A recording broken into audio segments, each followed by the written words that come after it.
Hi everyone, this video is all about bridging the gap between behavior assessments and behavior plans using the competing behavior pathways model. And if you're not familiar with the competing behavior pathways model, it's perfectly fine. I'm going to highlight 3 reasons I like using competing behavior pathway models as part of the behavior intervention planning process. And in the process, I'll go over the 3 foundational components of competing behavior pathway models.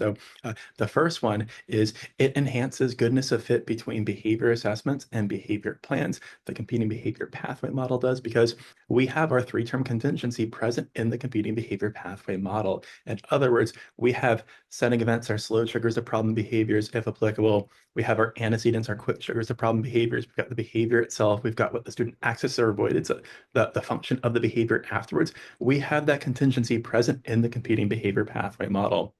So let's say our student, this especially happens on days when they are late to school. That's our setting event.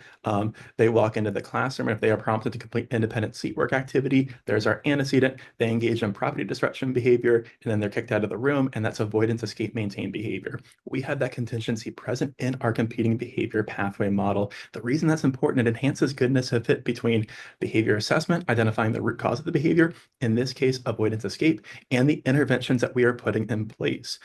This is very commonplace. You'll see the root cause of a behavior in a behavior assessment is avoidance escape, and then you look at the interventions, and students can earn tokens and exchange them for preferred items and activities. Maybe we're going to increase the ratio of task-specific praise to corrective feedback. So we're going to provide tangibles attention, but really the function here is avoidance escape. Having that contingency right there in the community behavior pathway model makes sure that we are implementing interventions that address the function of the behavior, in this case, avoidance escape, not tangibles, not attention, but avoidance escape, because that's why this behavior is occurring. So that's one reason I love the competing behavior pathway model. We have our contingency maintaining the problem behavior, and we can use that to enhance goodness of fit between root causes of behaviors and the interventions that we put into place. Okay, the second reason I like the competing behavior pathway model is that it's inherently strength-based, not deficit-based. Far too often, we talk about our goal being to decrease and eliminate problem behaviors, but we know in the world of applied behavioral analysis, a foundational rule is anytime we're discouraging one behavior, we want to encourage another one. So another component of the competing behavior pathway model is our desired behavior and the consequence of the desired behavior. In other words, what's our long-term behavior goal? What is our dream scenario for our student? Maybe it is fully completing tasks and activities in the classroom. Okay, a great way to find that desired behavior is what's the expectation for other students in the classroom. And then we also have the rationale, the consequence. Why is that desired behavior worth working towards?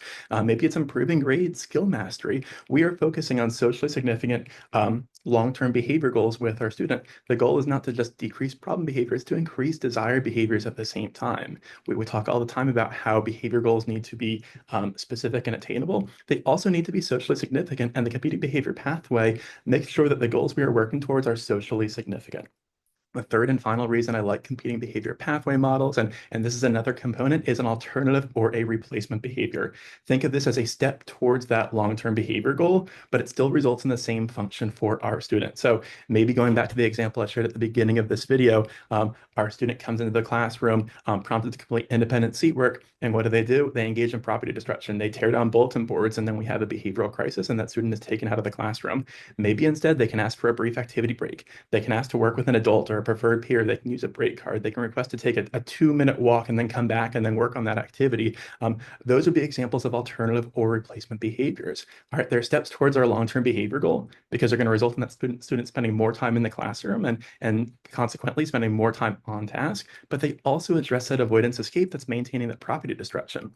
In other words, these alternative or replacement behaviors are essentially win-win scenarios. Students get the reinforcement they're looking for, contingent on socially acceptable behavior rather than problem behavior. And we win as teachers because we take back instructional control in our classrooms. Students are still accessing the reinforcement they're looking for, but contingent on expected behaviors, not problem behaviors. So 3 reasons to use competing behavior pathway models to bridge the gap between behavior assessment and behavior intervention.